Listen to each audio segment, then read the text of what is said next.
December 1944. The snow-choked forests of the Ardennes became the stage for the greatest military crisis in American history, as General Dwight Eisenhower and Field Marshal Bernard Montgomery locked horns in a political and tactical struggle that nearly shattered the Allied alliance. While German panzers tore through the lines, two titans of World War II fought a secret war for control that would define the final victory. To truly understand the explosion of tension that occurred in the winter of 1944, one must first look at the two men standing at the epicenter of the storm, because Dwight David Eisenhower and Bernard Law Montgomery had been dancing around each other for over 2 years by the time the first German shells fell in the Ardennes. Eisenhower was a man whose genius resided not in the smoke of the front lines, but in the delicate art of high-stakes diplomacy and the supernatural ability to keep a fractured coalition from tearing itself apart under the weight of national egos. General George Marshall had handpicked Eisenhower for the role of Supreme Allied Commander, specifically because he possessed the temperament to work with the British, essentially fighting two wars simultaneously, one against the German Wehrmacht and another to keep the Allied command structure from collapsing under its own internal pressure. By the end of 1944, Eisenhower stood as the master of 73 divisions stretching from the Swiss border to the cold waters of the North Sea, commanding the largest military force ever assembled under a single American leader. Across the table stood Field Marshal Bernard Law Montgomery, a man who was in many ways the total antithesis of Eisenhower's diplomatic grace. Montgomery was vain, prickly, and possessed an unwavering, almost religious confidence in his own tactical brilliance, having rebuilt the British Eighth Army and successfully driven Rommel out of North Africa. Having commanded all Allied ground forces during the initial D-Day landings, Montgomery firmly believed he was the natural and only choice to continue in that role, viewing himself as the finest general to lead British troops since the Duke of Wellington. He saw no reason to hide this conviction from anyone, least of all from Eisenhower. And this fundamental clash of personalities had been building for months as the two men argued over the very soul of Allied strategy. The core of their disagreement rested on how to deliver the final blow to Nazi Germany, because Montgomery demanded a single, concentrated, full-blooded offensive through the north to strike at the Ruhr, while Eisenhower insisted on a broad front strategy that would force the Germans to defend every inch of their border simultaneously. In September of 1944, Eisenhower had actually given Montgomery the chance to prove his theory with Operation Market Garden. But that ambitious airborne assault ended in a staggering disaster at Arnhem, where the British 1st Airborne Division was virtually destroyed. Out of 8,000 paratroopers who went into that fight, only 2,000 emerged. And while American generals blamed Montgomery's characteristic caution for the failure, Montgomery himself blamed a lack of resources, leading to a relationship that had deteriorated into barely concealed hostility by the onset of winter. This atmosphere of mutual distrust was the hidden backdrop when the world literally exploded at 5:30 a.m. on December 16, 1944. Along an 80-mile front in the Ardennes, 2,000 German guns opened fire at once, sending a rolling thunder across the snowy forest that signaled the beginning of Hitler's final, desperate gamble. Within minutes, 200,000 German troops, supported by 1,000 tanks, began pouring through the American lines, aiming to smash through the thinly held sector and capture the vital port of Antwerp. If successful, this massive offensive would split the Allied armies in two and potentially force the Western powers into a negotiated peace, a prospect that sent shockwaves through the Allied high command. The initial blow fell upon 4 American divisions that were spread dangerously thin across a front that should have been defended by at least 8. Among these was the 106th Infantry Division, a unit fresh from the United States with absolutely no combat experience, which suddenly found itself surrounded on the Schnee-Eifel. Within 48 hours, nearly 7,000 men from 2 entire regiments were forced to surrender, marking the largest mass capitulation of American forces in the entire European theater. The fog of war descended with terrifying speed as German commandos dressed in American uniforms sowed chaos behind the lines, changing road signs and cutting communication wires until nobody at Supreme Headquarters knew the true extent of the disaster. By December the 17th, the situation was terrifying, with a 60-mile deep penetration and panic spreading through rear area units. Yet General Omar Bradley initially refused to believe the scale of the offensive. Eisenhower's intelligence chief, Major General Kenneth Strong, recalled that Bradley insisted it was merely a local spoiling attack, even as intercepts indicated at least 20 German divisions were involved in the assault. When the reality finally set in, Bradley reportedly went pale, seemingly aging 10 years and 10 seconds, as the weight of the breakthrough crashed down upon him. Eisenhower, meeting with Bradley at Versailles, saw the situation with much greater clarity and told his staff that the present situation was to be regarded as one of opportunity and not of disaster, insisting that there would be only cheerful faces at his table. However, beneath that calm exterior, Eisenhower knew he was facing the ultimate crisis of his career, and he summoned his senior commanders to an emergency conference in the cold stone barracks of Verdun on December 19th. The room was barely heated, and the generals gathered around the map table were exhausted, carrying the strain of 3 days without sleep and the knowledge that the German spearheads were within 4 miles of the Meuse River. It was here that George Patton, never one to shy away from drama, broke the tension by suggesting they let the Germans go all the way to Paris so the Allies could chew them up and cut them off. While the room erupted in nervous laughter, the business at hand was deadly serious because Bradley's 12th Army Group had been physically cut in two by the German penetration. Eisenhower made his first critical tactical decision by ordering Patton to rotate his entire Third Army 90 degrees north to strike the southern flank of the German salient. When Eisenhower asked when the attack could begin, Patton famously promised to launch a 3-division assault by December 22nd, a feat that was theoretically impossible in the middle of a brutal winter. Bradley was stunned, believing Patton was crazy to suggest moving 250,000 men over icy roads in just 3 days. But there was a second, more politically explosive problem looming over the table. Because the German advance had severed communications between Bradley and his northern armies, Eisenhower realized that someone else would have to take temporary command of those forces to ensure a coordinated defense. The only logical choice from a military perspective was the nearest available Army Group commander, Field Marshal Bernard Law Montgomery. But Eisenhower hesitated because he knew the political implications would be radioactive. Bradley, sensing what was coming, leaned close to Eisenhower and whispered that if he put Montgomery in command over him, he would resign on the spot. Despite this threat, Eisenhower's jaw tightened and he made the call, placing the American 1st and 9th Armies under Montgomery's operational control until the crisis passed. When the decision was announced, Bradley went rigid with anger. And even though the move was militarily sound due to Montgomery's intact communications and fresh staff, it was viewed by many Americans as a humiliating blow to their national pride. Montgomery saw the decision as a total vindication of his long-held belief that he should be the overall ground commander, while the Americans saw it as a bitter pill they were forced to swallow in their hour of need. As the conference broke up, Patton headed south to begin his impossible maneuver, and Bradley returned to his headquarters, seething with resentment. Meanwhile, Montgomery was informed of his new responsibilities by telephone and immediately began planning not just how to stop the Germans, but how to leverage this moment into a permanent command of all Allied land forces. On the morning of December 20th, Montgomery arrived at 1st Army headquarters in Schoenfontaine, and the way he conducted himself would be remembered by American officers with bitterness for decades.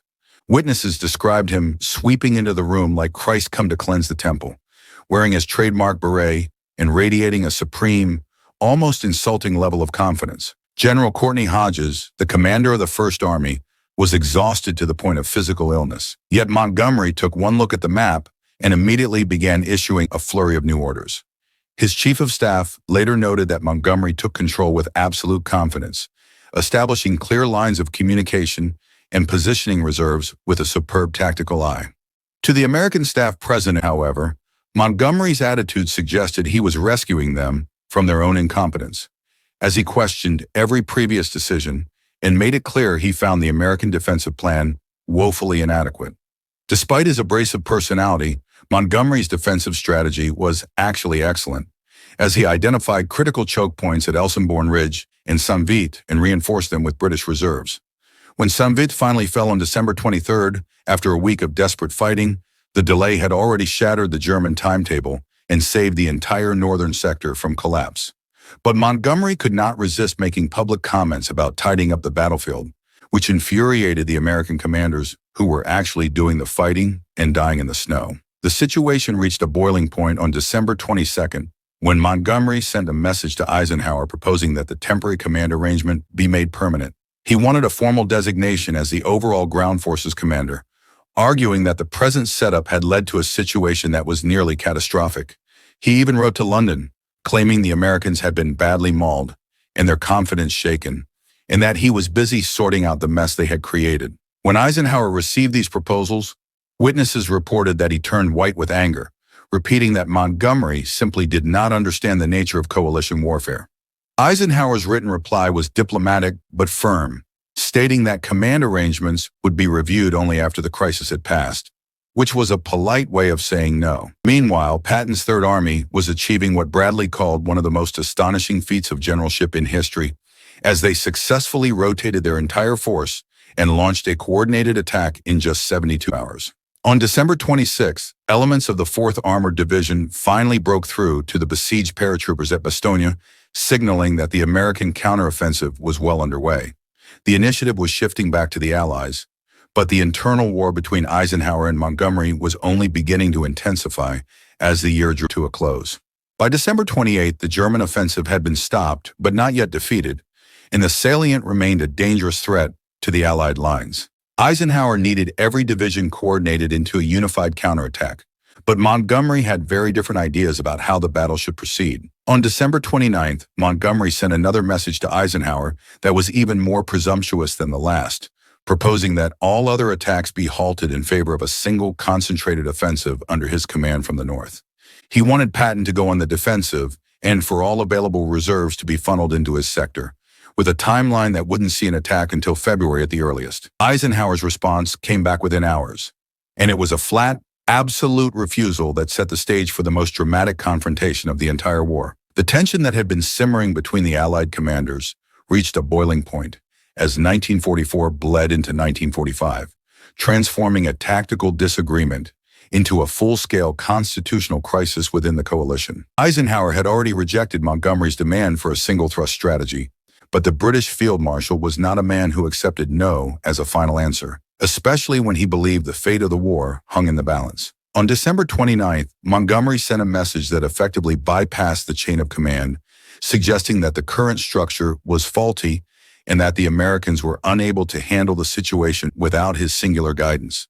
He essentially refused the order to attack, claiming he could not move the First Army until the situation was properly stabilized, a move that Eisenhower interpreted as a direct challenge to his authority as Supreme Commander. When the contents of this message were shared with General Omar Bradley, the American commander exploded in a fury that had been building since the start of the breakthrough. Bradley, usually a man of quiet professional composure, realized that Montgomery was using the crisis of the Bulge to seize permanent control of American troops, and he immediately placed a secure call to Eisenhower. His words were sharp and uncompromising. He told Ike that he could not and would not serve under Montgomery, and if the British Field Marshal was given permanent command, Eisenhower could accept his resignation effective immediately. This was not an empty threat, as Patton had already signaled his own intention to resign rather than take orders from the man he privately called a son of a bitch, leaving Eisenhower in an impossible position. Eisenhower now faced the most harrowing week of his entire military career, caught in a vice between military necessity and political impossibility, where every choice seemed to lead toward disaster. If he sacked Montgomery, he risked a catastrophic rupture with the British government and Winston Churchill, who viewed Montgomery as an untouchable national hero. Yet if he gave in, he would lose his most effective American combat commanders and surrender his own authority. Major General Bedell Smith later observed that this single week aged Eisenhower more than all the other years of the war combined, as he realized the alliance was teetering on the edge of collapse, just as they were supposed to be delivering the final blow to Hitler. The situation became even more dire when Eisenhower intercepted a message from Montgomery to the British Chief of the Imperial General Staff, in which Monty claimed credit for saving the Americans and suggested Eisenhower lacked the tactical ability to direct ground operations. This final insult was the breaking point for the Supreme Commander, who realized that he could no longer lead by committee or compromise if he hoped to win the war and preserve the lives of his soldiers. On December 31st, Eisenhower sat in his headquarters and drafted two of the most significant documents of the conflict: a cable to the combined chiefs of staff declaring the command situation untenable, and a personal message to General Marshal. He stated clearly that if Montgomery did not accept his operational direction, he would request to be relieved of command himself, essentially telling the world's leaders that it was either him or Montgomery. He then summoned the senior commanders to a meeting on New Year's Day at his headquarters in Reims, preparing for a confrontation that would settle the leadership of the Western Allies once and for all. The atmosphere in the meeting room on January 1st, 1945, was described by those present as glacial, with every man aware that the future of the alliance was hanging by a thread. Montgomery arrived in a celebratory mood, convinced that he was about to be officially handed the keys to the entire Allied ground force, unaware that he was walking into a trap set by a man he had consistently underestimated.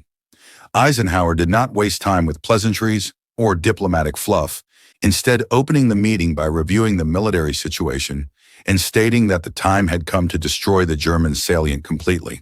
Then he turned his gaze directly toward Montgomery and asked the question that would define the rest of the campaign. "I need to know right now, Monty, whether you're prepared to follow my operational direction or not." True to form, Montgomery tried to deflect the question by launching into a lecture on tactical principles and the superiority of a concentrated attack, but Eisenhower cut him off mid-sentence with a coldness that shocked everyone in the room. "Monty, I'm not asking for a lecture on tactics," Eisenhower barked. "I'm asking a direct question. Will you attack with the First Army when I order it, or won't you?" The silence that followed was heavy and absolute as Montgomery looked around the room for support, only to find the British Air Chief Marshal Tedder sitting stone-faced and Bradley refusing to meet his eyes. Eisenhower then dropped the ultimate hammer, informing Montgomery that he had already prepared a cable to the combined chiefs, explaining that their cooperation had become impossible and that he was prepared to resign if the issue wasn't resolved today. Faced with the very real prospect of being sacked and causing a total breakdown of the Allied command, Montgomery finally felt the steel beneath Eisenhower's diplomatic mask and realized he had pushed his luck too far. His voice lost its usual arrogance as he quietly replied, "That won't be necessary. I'll attack as ordered." Eisenhower, demonstrating the remarkable character that made him a world leader, didn't gloat or humiliate his subordinate further, instead shifting immediately to the tactical details of the January 3rd offensive. He acknowledged the immense strain everyone had been under and called for the generals to finish the job together as allies. But the power dynamic had been permanently altered. Despite the resolution in the conference room, the internal wounds of the command structure were still raw as the counteroffensive finally jumped off into the freezing winds of January 3rd. The American First Army attacked from the north while Patton's Third Army drove up from the south, slowly squeezing the life out of the German salient in a brutal war of attrition fought in waist-deep snow. By January 7th, the two forces finally linked up at Uffalies, effectively cutting off the German retreat and eliminating the threat Hitler had posed to the Allied lines. It was a victory bought with American blood, as the casualty list grew to staggering proportions. Yet the political fallout from Montgomery's behavior was about to explode into the public eye. On January 7th, Montgomery held a press conference that would go down in history as one of the most disastrous PR blunders of World War II. His intention was supposedly to praise the American soldier, but his inherent vanity took over the microphone, and he began describing how he had taken the situation in hand to save the Americans from a catastrophe. He spoke of tidying up the battlefield as if the desperate American defense at Bastogne and St. Vite had been a minor mess he was called in to clean, and he implied that the British group of armies had been the decisive factor in the victory.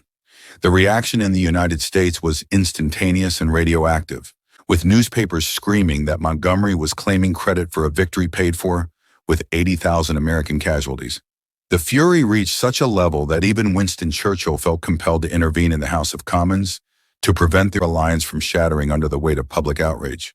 Churchill, a master of rhetoric and diplomacy, set the record straight by stating that the Americans had engaged 30 or 40 men for every one British soldier, and that their losses were 60 to 80 times higher. He pointedly told the British people and the world that the Battle of the Bulge was an American battle, won by American courage, effectively silencing Montgomery's claims on the global stage. Montgomery, realizing he had committed a catastrophic error, sent a humble apology to Eisenhower, but the damage was done. Eisenhower privately vowed that he would never again place American forces under Montgomery's command. When the dust finally settled on the snowy fields of the Ardennes on January 25th, the cost of the victory was laid bare for the world to see. The United States had suffered 89,000 casualties, killed, wounded, captured, or missing, making it the bloodiest battle in American history.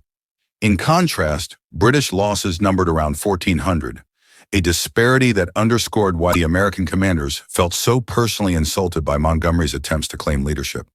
The German Wehrmacht had lost 100,000 men they could not replace, and their last reserves of fuel and armor were gone, opening the final road to the Rhine in the heart of the Third Reich. Yet the true legacy of the crisis wasn't found in the tactical maps or the casualty counts, but in the demonstrated moral courage of Dwight Eisenhower. He had shown that leading a coalition requires more than just military knowledge. It requires the political nerve to stand up to the most famous generals of the age to protect the integrity of the mission. By refusing to yield to Montgomery's pressure, Eisenhower preserved the unity of the Allied cause at the very moment it mattered most, ensuring that the final march into Germany would be a coordinated effort rather than a fragmented disaster. As General Marshal later wrote to him, Eisenhower had proven that unclear command relationships kill soldiers, and his willingness to risk his own career to clarify those relationships saved countless lives. For the men on the ground, the mud on the boots soldiers, like Sergeant Bill Malden, or the paratroopers holding the line at Bastogne, the arguments of the generals were a distant thunder compared to the immediate reality of survival. They didn't care about who got the credit or which general had the most prestige. They cared about the freezing cold, the lack of ammunition, and the buddies they watched fall in the snow. Private Vernon McGarity, who earned the Medal of Honor in the Ardennes, later noted that nobody gave them that ground. They took it and held it because they had no choice, illustrating that while generals plan, it is the individual soldier's determination that ultimately wins the war. In the years following the war, Montgomery would continue to maintain in his memoirs that his strategic vision had been the correct one, never fully admitting the toxic effect his ego had on coalition unity. Eisenhower, in contrast, remained mostly silent about the January confrontation in public, though his private letters revealed the immense burden he carried while dealing with a man he described as brilliant but impossible. History has generally vindicated Eisenhower's broad front strategy, as it brought the Allies to the Rhine on a 500-mile front and prevented the Germans from concentrating their remaining strength in any single sector. The confrontation in the winter of 1944 serves as a timeless case study in leadership under extreme pressure, highlighting the difference between tactical brilliance and the wisdom required to manage a global alliance. Eisenhower's no to Montgomery was not just a personal rejection. It was an affirmation that in the crucible of war, operational effectiveness must always outweigh personal prestige. It remains a powerful reminder that sometimes the hardest battles aren't fought with tanks and troops, but across conference tables where the weight of millions of lives hangs in the balance. Considering the immense pressure of the Ardennes crisis, do you think Eisenhower was right to risk the entire alliance by issuing an ultimatum to Montgomery? Or should he have compromised to avoid political fallout? Let us know your strategy in the comments below, and don't forget to subscribe and hit the notification bell.